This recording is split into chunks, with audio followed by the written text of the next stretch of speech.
Guten Tag zusammen. Hi everybody. We're going to be learning about negation. This is the last grammar concept of the unit, and we have two different ways to express negation in German. There are two words that you've probably seen before, nicht and kein, that we use to express negation. We learned in our last grammar point how to make affirmative statements and ask yes or no questions regarding time expressions.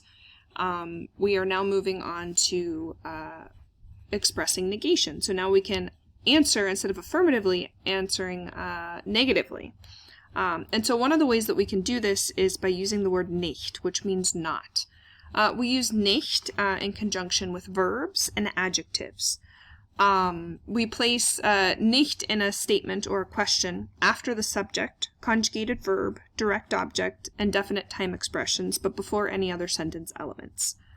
So if you want to negate the sentence, ich gehe heute in die Sporthalle, I'm going to the gym today, where would we put nicht in this sentence if we're putting it after our subject, conjugated verb, direct object, and definite time expressions, but before other sentence elements? So for this, we would put nicht after our subject, ich, after our verb, gehe, after our time expression, heute, but before in die Sporthalle, which is a prepositional phrase expressing location. So, it reads, ich gehe heute nicht in die Sporthalle. Alright, let's move on to the next one. Brauchst du den Fußball? Do you need the soccer ball? How would we negate this with nicht? How would we say, don't you need the soccer ball? We would say, brauchst du den Fußball nicht? So we have our verb, brauchst, our subject, du, den Fußball, our direct object, and then nicht would come next, and there are no other elements in the sentence. Let's take a look at the next one. Die Spieler sind hier. The players are here. We want to say the players are not here. How would we say the players are not here? We would say, die Spieler sind nicht hier. Die Spiele is our subject, sind is our verb, nicht comes next, and here is an adverb, so that is not a direct object or definite time expression, so it comes before that sentence element. Now moving on, the other way to negate in German is to use the word kein. Nicht negates verbs, kein negates nouns. So we have two examples up above where it says Achtung, caution. Ich spiele kein Tennis means I don't play tennis at all. And literally that means I play no tennis, which we don't say in English. Ich spiele nicht Tennis means I do not play tennis.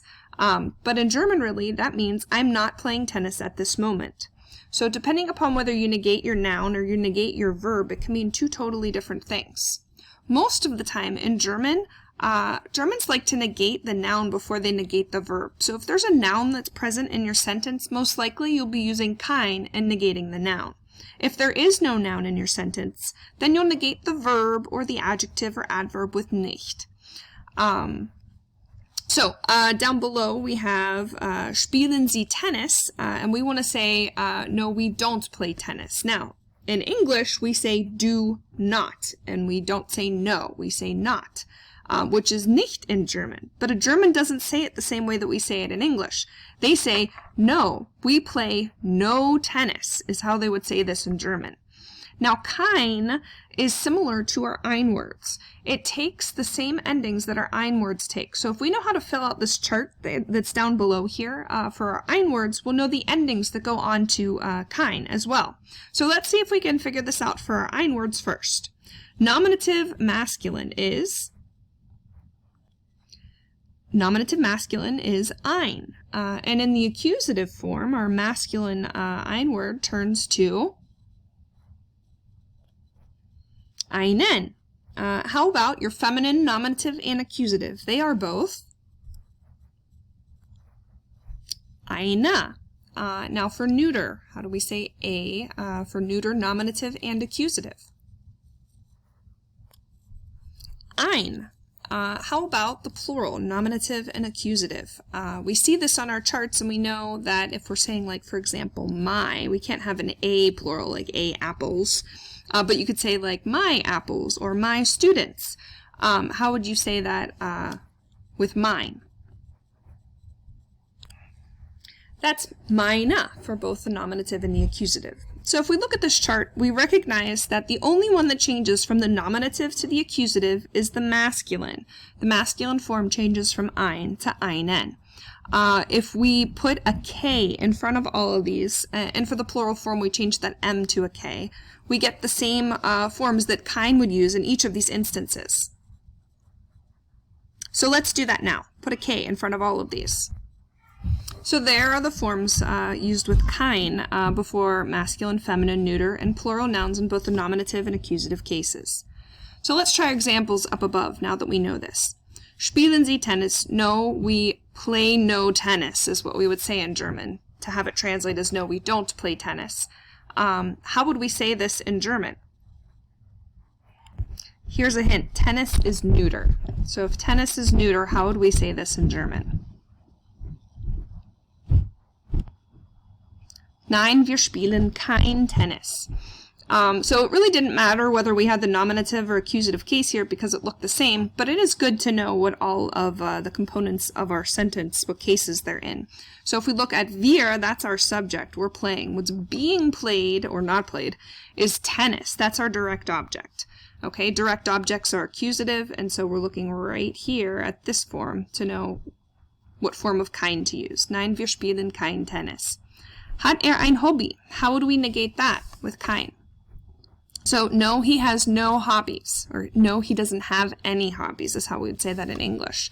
How would we say this in German? Hobbies is plural, so how would we say that?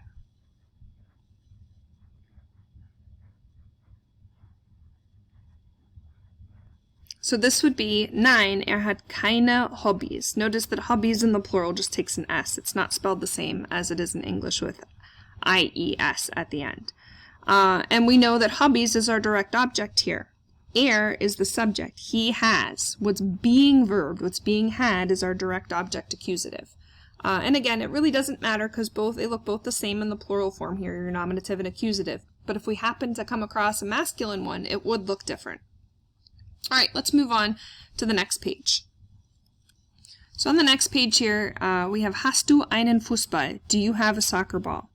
And if we want to respond with no, I don't have a soccer ball, we need to negate our noun. So in English you say no, I do not have a soccer ball. In German you say no, I have no soccer ball. That is how you say it. Since we have a noun in the sentence, we want to negate the noun. And to negate a noun, we use kein, or a form of kein that we saw in that chart on the other page.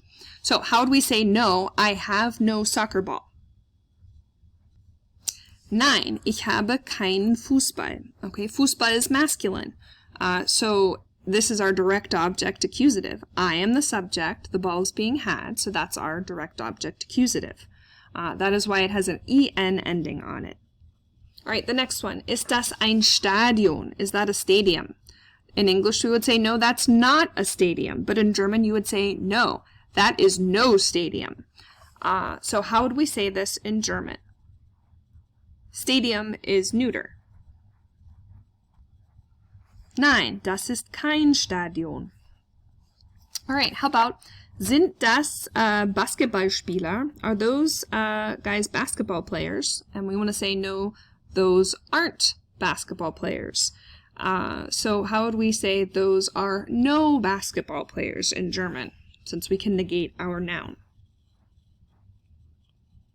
Nein, das sind keine Basketballspieler. Since it's plural, it takes the E ending. All right, let's move on to some examples and see if we can negate the statements using either nicht or kein. So we're looking, as we come across these examples, to see if there is a noun in the sentence. If there's a noun in the sentence, we use kein. If there isn't a noun in the sentence that we can negate, then we use nicht. All right, so let's see.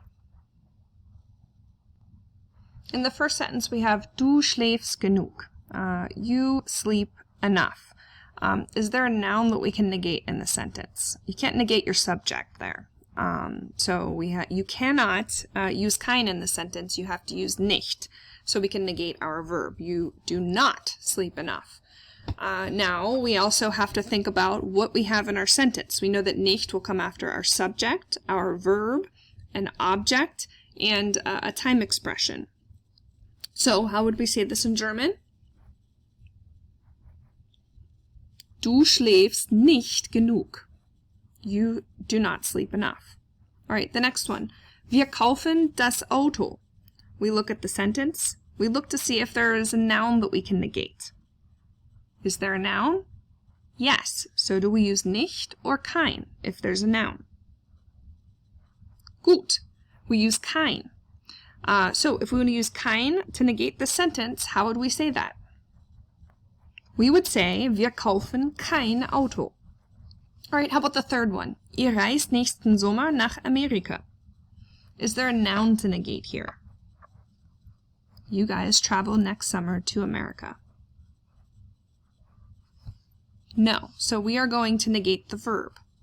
If we're negating the verb, think about which word we use to negate that. Is it nicht or kein? Okay, so negate that with nicht. How does it look? We get, ihr reist nächsten Sommer nicht nach Amerika. Notice where nicht is in the sentence. It is after our subject, ihr, after our verb reist, after our time expression next summer, but before our place that we're traveling to America. All right, number 4. Professor Meyer gibt am Montag eine Prüfung. So look at the sentence. Is there a noun that can be negated? What noun can be negated? Eine Prüfung. Gut. So if we can negate the noun, we're using kein. Let's negate the sentence with kein now. Professor Meyer gibt am Montag keine Prüfung. Okay, let's move on to number 5. Anja isst Bratwürste. Let's see, is there a noun in the sentence that we can negate here? Yes, there is. Bratwürste. All right, so we know that we're using kein to negate that. Let's come up with our sentence. We get Anja isst keine Bratwürste. Bratwürste was plural, so it was keine Bratwürste. Nummer 6. Herr Fischer nimmt Medikamente für sein Asthma. Is there an object here that we can negate? Is there a noun that we can negate? What's the noun? Medikamente. Okay, so let's negate that using kein now. Herr Fischer nimmt keine Medikamente für sein Asthma. Medikamente is plural, so it was keine. And then Nummer 7. Klaus geht es gut. Is there an object here that can be negated? No, so we are going to negate the verb, and we will use nicht to do this. So let us do that now. So we end up with Klaus geht es nicht gut. It's not going well for Klaus. And really that nicht is even negating our adjective there, not well. So nicht not only negates verbs, but can also negate adjectives as well.